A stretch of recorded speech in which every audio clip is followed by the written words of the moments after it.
그럼 우리의 이익을 27.5%까지 늘릴 수가 있게 되는 이 조건이 성립이 된다고요. 그래서 사업을 잘 하는 사람들은 일단 첫 번째로 판매가를 설정을 하고요. 그리고 배송비, 수수료, 광고비 이렇게 반드시 지출되어야 하는 이 부분에 대해서 먼저 생각을 하고요. 그리고 다음에 내가 원가를 얼마를 생산을 해야지만 내가 돈을 남길 수 있겠다. 이 계산을 한다고요. 제가 연매출 한 100억 정도까지 키운 회사를 매각을 하고 좀 쉬다가 이제 최근에 다시 사업을 시작을 했잖아요. 아직 반년도 안 됐는데 생각보다 조금 빨리 성장을 해서 올해 예상 매출은 대략 한 50억 정도가 넘어가지 않을까? 뭐 이렇게 생각이 들더라고요. 그래서 이제는 직원을 좀 몇 명 뽑아야겠다. 뭐 이런 생각이 들더라고요. 그래서 이 사람인이라는 구인구직 플랫폼에 들어가서 사람들의 이력서를 보는데 생각보다 이 직원들의 연봉이 굉장히 많이 올랐더라고요. 근데 이제 저는 중소기업을 운영을 했다 보니까 제가 한창 이제 사업을 키울 때 그러니까 한 5년 전쯤에 이 3년 차 미만 직원들의 연봉은 평균 3천 정도면 데려올 수가 있었는데 지금은 다 3천 중반, 뭐 많으면은 한 4천까지도 올라와 있더라고요. 물론 이보다 더 낮은 친구들도 많이 있겠죠. 근데 그걸 보면서 참 인건비가 많이 올랐구나라는 생각을 하다가 다시 곰곰이 생각을 해보니까 연봉 4천이면은 실수령이 겨우 한 300만 원 정도밖에 안 된단 말이에요. 한 280, 290 뭐 이 정도밖에 안 될 거예요. 많이 올랐다고 생각을 했는데 생각하면 할수록 정말 낮은 연봉이구나라는 거를 좀 체감을 했어요.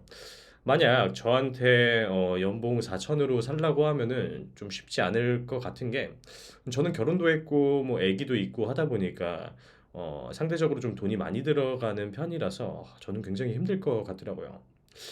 근데 이거를 보니까 또 한 번 느꼈던 게 우리나라가 갈수록 이렇게 혼인율도 낮아지고 이 출산율도 굉장히 낮아지는 이유, 그리고 반대로 이혼율이 높아지는 이유가 결국에는 먹고 살기 힘들어서 그런 게 아닐까라는 생각이 들더라고요.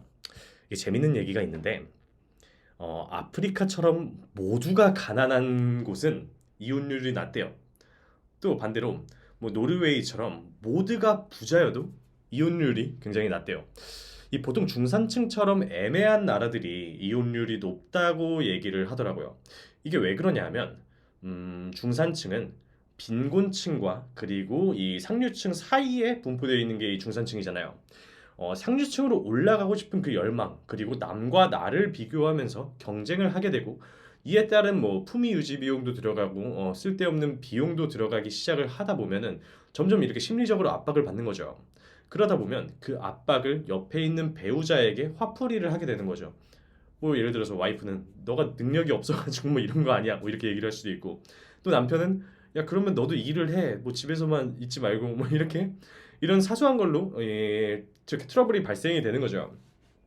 하지만 빈곤층은 생계에 급급하다 보니 그렇게 싸울 여유가 없고 뭐 애초에 정말 빈곤한 나라 같은 경우에는 뭐 비교 대상이 없으니까 다 같이 가난하면 가난의 기준도 없고 뭐 부자의 기준도 없잖아요.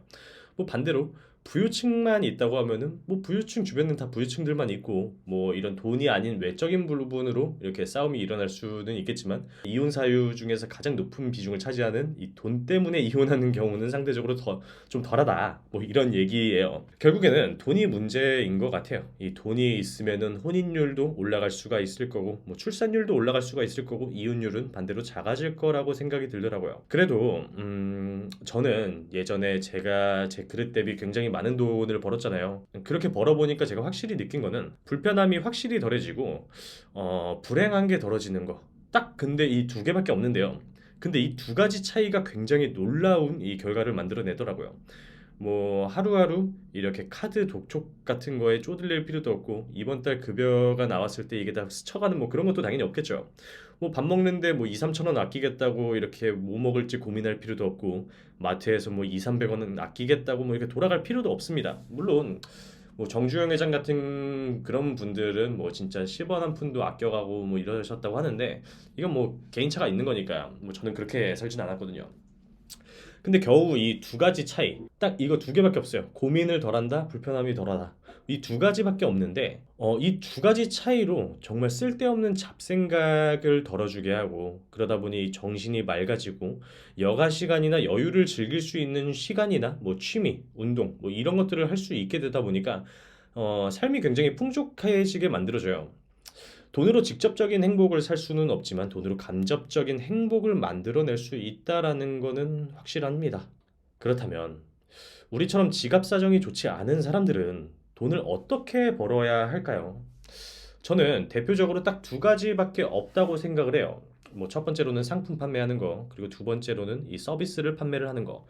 이게 굉장히 진부한 얘기 같지만 사실 선택권은 두 개밖에 없어요. 진짜 잘 생각을 해보세요. 우리 통장에 진짜 얼마 있지도 않은 돈 갖다가 주식 투자해가지고 뭐 얼마나 부자가 될 수가 있겠어요.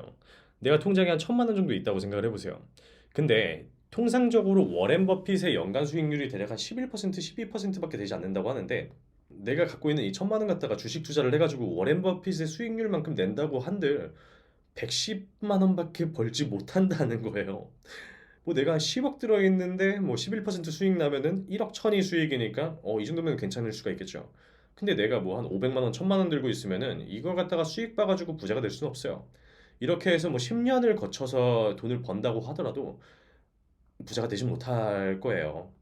한번 계산을 해볼까요? 이렇게 나오네요.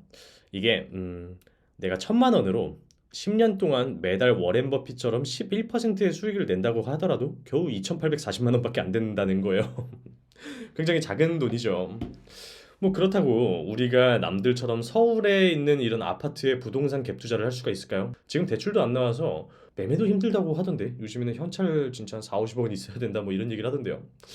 그러니까 결국에는 우리가 이제 우리가 갖고 있는 이 한정된 자본으로 해서 부자가 될 수 있는 방법은 사실은 사업밖에 없다고 봐도 무방해요. 정말 주식으로 돈 버는 사람들은 진짜 몇만 명, 몇십만 명 중에 한 명인데 사업으로 돈 버는 확률은 상대적으로 굉장히 높죠. 뭐 100명 중에 한두 명꼴로는 사업으로 성공을 한다고 하니까요. 물론 이 성공의 척도가 몇 조 뭐 이런 게 아니라 뭐 몇십억 정도의 성공은 100명 중에 한두 명 정도는 한다고 하더라고요. 자, 그런데 내가 만약에 기술이 굉장히 좋으면은 서비스를 판매를 할 수가 있겠죠. 뭐 웹 디자인 기술이라던가 뭐 일러스트를 만들고 뭐 동영상을 편집해 준다거나 이런 약간 1차원적인 상대방의 시간을 줄여주고 뭐 그 상대방에게 가치를 부여해주고 뭐 이런 서비스업을 내가 한다고 하면은 내가 그런 실력이 있다고 하면 서비스업을 할 수도 있겠지만 사실 저는 서비스업도 솔직히 별로 추천을 안 해요. 이 서비스업이라는 게 진짜 1대1이에요. 그러니까 통상적으로 상세 페이지 하나 완료하는데 한 일주일에서 2주일 정도 걸리거든요. 근데 이 클라이언트 잘못 만나면은 진짜 한 달 내내 그 상세 페이지 하나만 붙잡고 있어야 될 수도 있어요. 그러면은 상세 페이지를 일주일에 뭐 정말 많이 만들어 가지고 뭐 하나 만든다고 치고 뭐 한 달에 뭐 한 세네 개 만든다고 치면은 뭐 한 돈 1,000만 원 이상 벌 수가 있겠죠. 근데 그렇게 벌려면은 진짜 내 시간을 모든 거를 갈아 넣어야 돼요. 그리고 심지어 이 상세 페이지나 뭐 웹 디자인 뭐 이런 것들 해주는 사업은 아쉽지만 미래가 없어요. 그러니까 클라이언트가 고갈이 되는 순간 내 매출은 바로 곤두박질 치게 될 거고요. 그리고 이거를 아무리 잘해서 아무리 키워봤자 이 회사를 엑시트할 수는 없다는 거죠. 세상에 웹 디자인 회사 엑시트했다는 얘기는 들어본 적 없잖아요. 저도 들어본 적 없고 아마 들어보신 적 없을 텐데. 그럼 반대로 뭐 제품 장사하는데 매각하는 회사도 되게 많잖아요. 뭐 아니면은 최근에 이것도 약간 서비스업의 일종인데 아정당이 지분 50%의 뭐 경영권을 MBK에 1,500억에 매각을 했다. 뭐 이런 얘기가 있던데 뭐 이것도 서비스업이긴 하지만 그거는 몸을 갈아 넣는 서비스업이 아니에요. 웹 디자인처럼 내 시간의 가치와 노동의 이 대가가 비례하는 사업이 아니라 아정당은 어 내가 상담 콜센터를 운영을 하면서 뭐 내가 광고를 했어요. 그래서 오늘 100명의 가입자가 왔어요. 그럼 그 100명도 뭐 한 두세 명에서 처리를 할 수가 있다는 거죠. 근데 상세 페이지가 100건이 들어온다고 치면은 이걸 어떻게 쳐낼 거예요? 그러면은 우리가 이걸 쳐내기 위해서 웹 디자이너들을 막 고용을 해야 되는데 이거 쉽지 않은 얘기란 말이에요. 되게 머리 아픈 얘기예요. 그러다 보니까 사실 제품 장사가 제일 쉬워요. 그리고 이 서비스업의 매각 사례는 굉장히 적은데 제품 장사의 매각 사례는 굉장히 비일비재하게 많이 볼 수가 있잖아요. 근데 이 제품 장사라는 게 생각해 보면 되게 별거 없어요. 소비자가 필요한 상품을 찾아서 그냥 돈 받고 제품을 판매한다. 이게 제품 장사의 끝이잖아요. 근데 이렇게 말씀드리면 그렇게 쉬운 문제가 아니야. 뭐 그렇게 하면 개나 소나 다 하겠지. 뭐 이렇게 얘기하실 수가 있는데 한번 제 얘기를 듣고 한번 잘 생각을 해보셨으면 좋겠어요.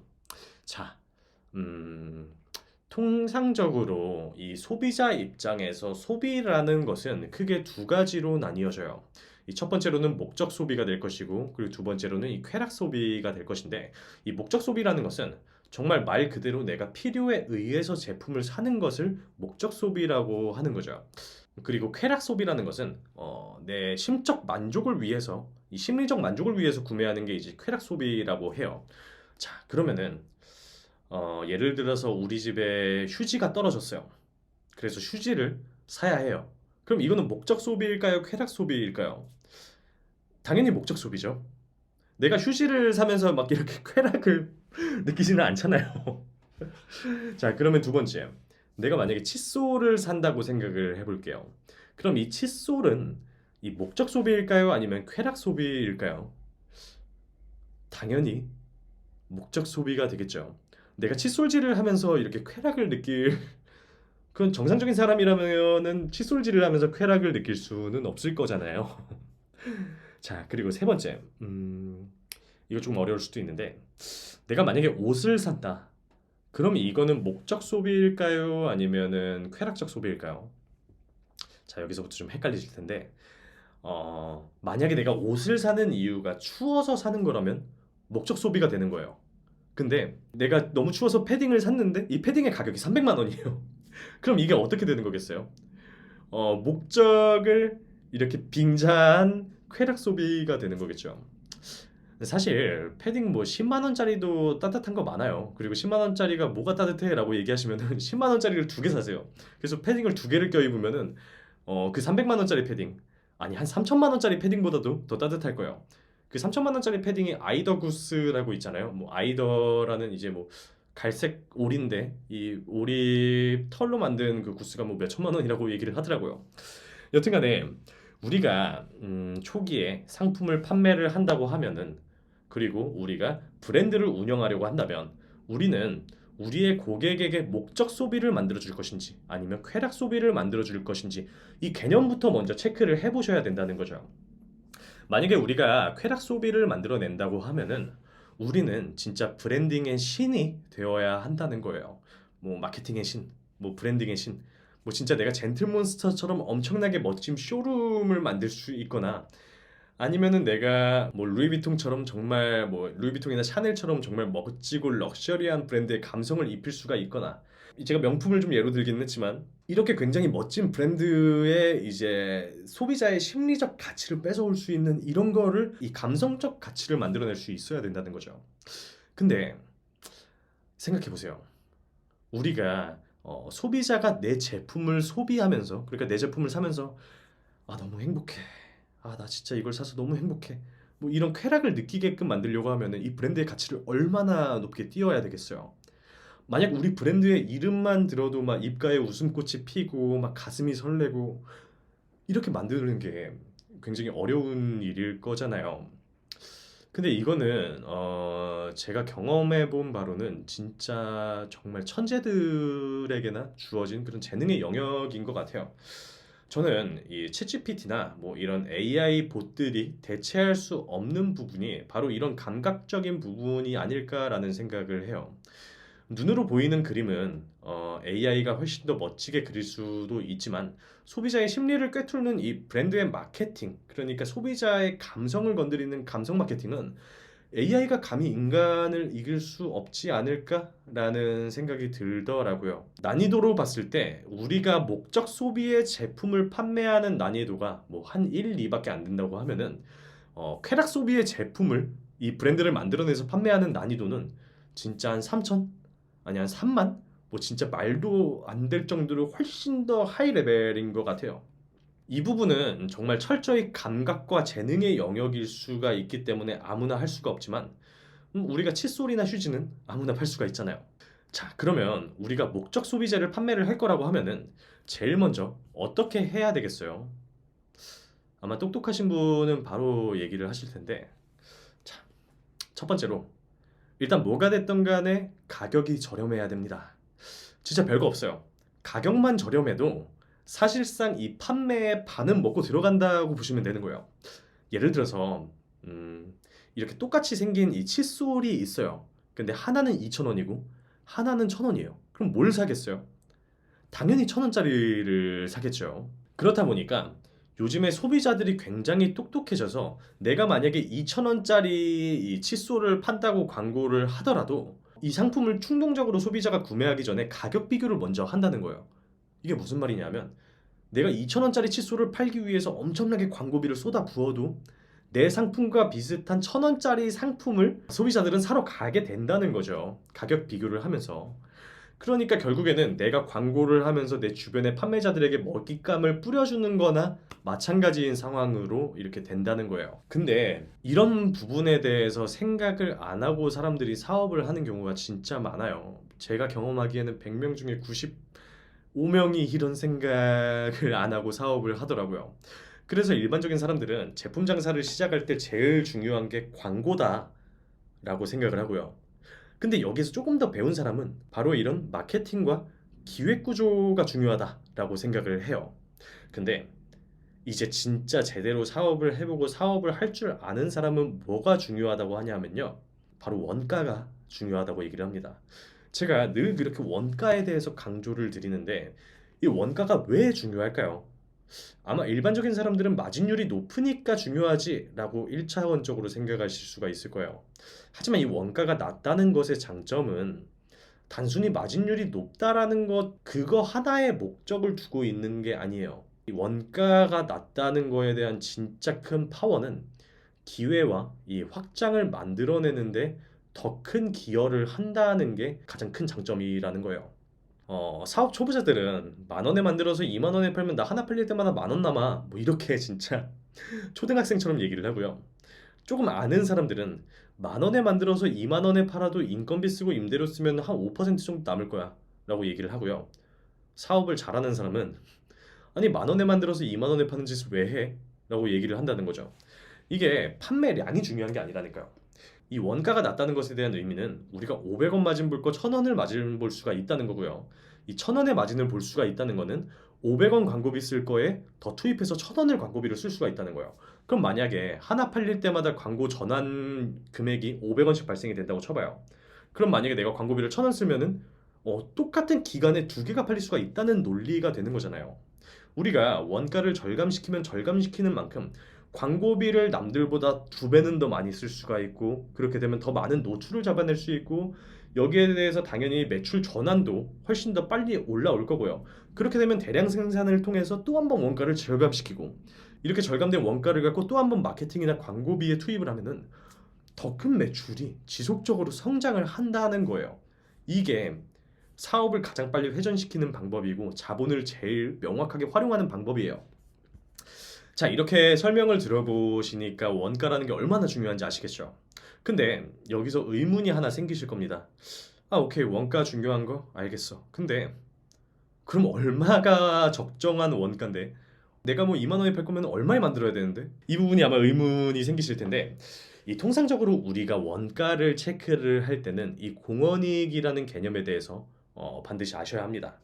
이 공원이익이라는 것은 지금 내가 판매하는 상품 이 하나가 지금 내 사업에 전체에 얼마나 많이 공헌을 하고 있는가 이 부분을 말하는 건데요. 이 부분에 대해서 생각을 해보셔야 된다는 거예요. 이 통상적으로 원가율이 저렴한 상품은 광고 비용이 높습니다. 왜 그럴까요? 원가율이 저렴하다는 뜻이 그러니까 액수가 저렴하다는 말씀을 드리는 게 아니에요. 판매 가격 대비 원가율이 낮다라는 걸 말씀드리는 거예요. 예를 들어서 정말 단순하게 원가가 한 10만 원이라고 생각을 해보자고요. 원가 10만 원. 되게 비싸게 느껴지지 않으세요? 근데 판매 가격이 만약에 하나에 100만 원이라면요. 그럼 원가 10만 원은 굉장히 낮은 수치잖아요. 내가 100만 원짜리 하나 팔릴 때마다 원가가 겨우 10만 원밖에 안 나가니까 엄청나게 낮은 원가율이잖아요. 그럼 반대로 원가가 하나에 100원짜리라고 생각을 해보세요. 그럼 굉장히 저렴하다고 느껴지시죠? 근데 판매가가 200원이에요. 그러면은 매출의 반이 원가니까 엄청나게 크다라고 보이지 않으세요? 그러니까 원가액이 중요한 게 아니라 원가율이 중요한 거예요. 이 퍼센트가 중요한 거예요. 다시 돌아와서 원가율이 낮다는 것은 바로 고마진 상품이라는 걸 뜻하는 거예요. 내가 1,000원에 만들어서 10,000원에 팔 수 있으면은 상대적으로 생산 비용도 적게 들고 마진이 엄청나게 큰 폭리를 취할 수 있는 그런 상품이 되는 거겠죠. 근데 이런 상품을 세상에 나만 알고 있을까요? 우리나라 사람들 얼마나 발빨라요.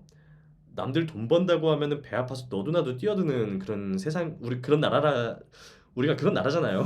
엄청나게 많은 사람들이 나와 비슷한 생각을 하면서 시장에 뛰어들게 되면 어떻게 되겠어요? 경쟁이 치열해지고, 경쟁이 치열해진다는 것은 광고비를 너도 나도 많이 쓰게 된다는 것을 뜻하겠죠. 그러니까 원가율이 굉장히 낮은 상품은 거의 열의 아홉은 광고비가 막 40%, 50% 이렇게 나갈 수도 있다는 거예요. 자, 다시 돌아와서 이 공헌이익이라는 것은 우리가 이 상품 하나를 판매하기 위해서 반드시 들어가는 변동 비용을 빼고 남은 돈이 이 공헌이익이에요. 그러니까 온라인에서 우리가 제품을 판매한다고 가정을 해보면은 온라인에서 판매하는 거니까 당연히 배송비 들어가겠죠. 그리고 우리가 뭐 자사몰이든 쿠팡이든 스마트 스토어든 간에 판매 결제 시스템을 우리가 현금으로 대면에서 받는 게 아니니까 당연히 결제 수수료가 들어가겠죠. 그리고 우리가 이제 목 좋은 곳에다가 우리 매장을 낸 게 아니라 온라인에다가 내 상품을 넣어 놓은 거니까 당연히 광고 비용이 들어가겠죠. 그리고 마지막으로 우리가 이 제품을 생산한 원가가 들어가겠죠. 이런 모든 것들을 다 빼야지만 공헌이익이 나오는 거예요. 그리고 이 공헌이익이라는 것이 통상적으로 이 30% 이하로 떨어지게 되면은 회사의 이익률이 박살나기 시작을 합니다. 공헌이익 30%가 나오지 않는 사업은 할 필요가 없다고 얘기를 해요. 이게 무슨 말이냐? 이거를 한번 제가 예시로 한번 설명을 드릴게요. 자, 예를 들어서 우리가 핸드폰 케이스를 하나에 2만 원, 2만 원에 만약에 판매를 한다고 해보세요.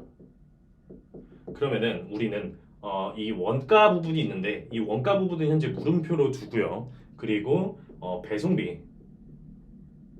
이 배송비가 통상적으로 한 3,000원 정도가 들어갈 거고요. 그리고 이 수수료, 이 수수료라는 거는 이제 결제 수수료를 말씀드렸었는데 이게 예를 들어서 뭐 한 6% 정도가 나간다고 가정을 해보면은 2, 6, 12, 1,200원 정도가 수수료로 빠져나가겠죠. 그리고 우리가 이 상품을 하나 판매를 하기 위해서 광고비를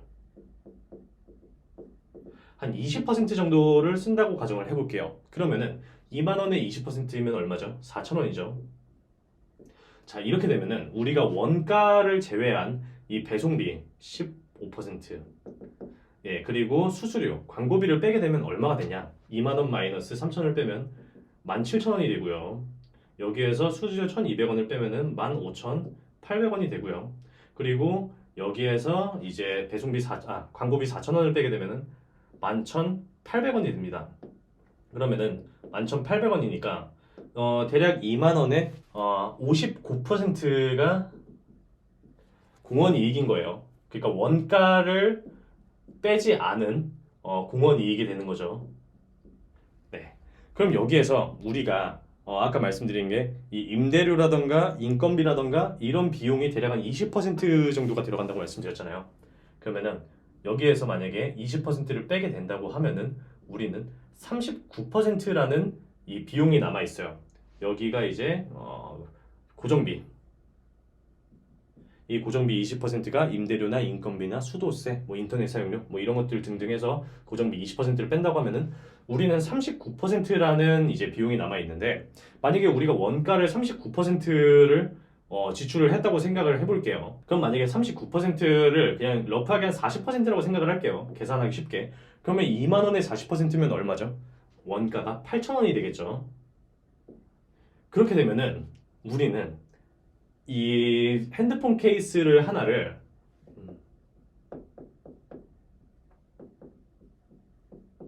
그렇게 되면 우리는 이 핸드폰 케이스 하나를 2만 원에 판매를 한다고 했을 때 원가를 8,000원 주고 생산을 하고 배송비 3,000원을 쓰고 수수료 12%를 쓰고 광고비를 4,000원을 쓴다고 하면은 우리는 얼마가 남을까요? 우리는 그냥 40이라고 치고 0원이 남게 된다는 거예요. 우리는 돈이 10원도 남지가 않아요. 이렇게 되면은 우리는 여기에서 이제 생각을 해야 되는 거예요. 이 원가가 지금 40%가 지출이 되는데 이거를 어떻게 뭐 한 5천 원 정도로 줄일 수가 없을까라고 생각을 해보는 거죠. 그럼 5천 원이면 얼마예요? 대략 25%가 되겠죠. 그러면은 아까 40%에서 25%로 줄어들었으니 15%를 확보를 했고요. 그리고 배송비를 이게 배송비 3,000원 너무 비싼데 한 2,500원 정도로 이것도 줄여볼 수가 없을까? 라고 생각을 해보시는 거예요. 그러면 2,500원으로 줄어들게 되면 배송비가 15%였던 게 대략 12.5% 정도가 될 거예요. 그리고 이 수수료는 결제 수수료는 사실 우리가 원한다고 해서 줄일 수가 없겠죠. 뭐 판매처를 바꾸지 않는 이상. 그리고 이 광고비를 우리가 만약에 20%에서 한 10% 정도로 줄여보는 거예요. 그러면은 아까 원가에서 15% 줄였고 이 배송비에서 12.5%가 됐으니까 대략 2.5% 정도가 줄어들었고 그리고 광고비에서 10%가 줄어들었다고 하면은 다 더하면 얼마죠? 10, 20, 27.5%가 되겠죠. 그럼 우리의 이익을 27.5%까지 늘릴 수가 있게 되는 이 조건이 성립이 된다고요. 그래서 사업을 잘 하는 사람들은 일단 첫 번째로 판매가를 설정을 하고요. 그리고 배송비, 수수료, 광고비 이렇게 반드시 지출해야 하는 이 부분에 대해서 먼저 생각을 하고요. 그리고 다음에 내가 원가를 얼마를 생산을 해야지만 내가 돈을 남길 수 있겠다. 이 계산을 한다고요. 좀 어렵죠. 근데 이래서 사실 사업은 배우셔야 되긴 합니다. 이런 개념을 정말 100명 중에 한 90명은 이 개념이 없이 사업을 시작을 해요. 그러다가 나중에 이제 알게 되는 거죠.